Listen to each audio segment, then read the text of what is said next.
வணக்கம். நான் அபர்ணாமணியன், தமிழாசிரியர். தமிழ் கிளாஸ் அபி என்னும் யூடியூப் சேனல் மூலமாக உங்களை டெய்லி சந்திக்கிறேன். சந்தோஷமாக இருக்குது. நேற்றைய வகுப்பு வரைக்கும் எல்லாரும் பார்த்துருப்பீங்கன்னு நினைக்கிறேன். இன்றைக்கு நாம் பார்க்க போகிறது என்னென்னா, எழுத்துக்களின் வகை என்னென்ன இருக்குது. முதல் எழுத்து, சார்பெழுத்து அப்படின்னு 2 வகையாக பிரிக்கிறோம். முதல் எழுத்துங்கிறது 30 இருக்குது. என்னென்ன? உயிரெழுத்துக்கள் 12ம் மெய்யெழுத்துக்கள் 18ம் சேர்ந்து வருகின்ற அந்த 30 எழுத்துக்களை தான் என்னன்னு சொல்கிறோன்னா முதல் எழுத்துக்கள் அப்படின்னு சொல்கிறோம். சார்பெழுத்து அப்படிங்கிறது 10 வகையாக நாம் சொல்கிறோம்.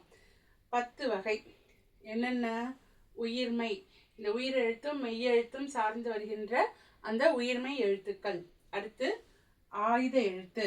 அடுத்து உயிரிழப்படை, ஒற்றளப்படை, குற்றிய லிகரம், குற்றிய லுகரம், ஐகார குறுக்கம், ஔகார குறுக்கம், மகர குறுக்கம், ஆயுத குறுக்கம் அப்படிங்கிற இந்த 10 தான் சார்பெழுத்து வகையில நாம சொல்றோம். முதல் எழுத்துக்கள் 30, சார்பெழுத்துக்கள் 10. முதல் எழுத்துக்கள் 30 என்ன? பிற எழுத்துக்கள் தோன்றுவதற்கு முதன்மையாக இருக்கக்கூடிய உயிர் 12ம் மெய் 18ம் சேர்ந்து முதல் எழுத்துக்கள் 30 எழுத்துக்கள் அப்படின்னு சொல்றோம். இந்த முதல் எழுத்துக்களை சார்ந்து பிறப்பதனால தான் பிற எழுத்துக்களை என்னன்னா சார்பு எழுத்துக்கள் அப்படின்னு சொல்றோம். அதுல தான் இந்த 10 வகையை நாம பார்க்குறோம். இந்த 10ஐயும் பத்தி அடுத்த வகுப்புல நாம ஒவ்வொன்றா விரிவா பார்க்கலாம். தமிழை கற்போம், தமிழால் இணைவோம். நன்றி.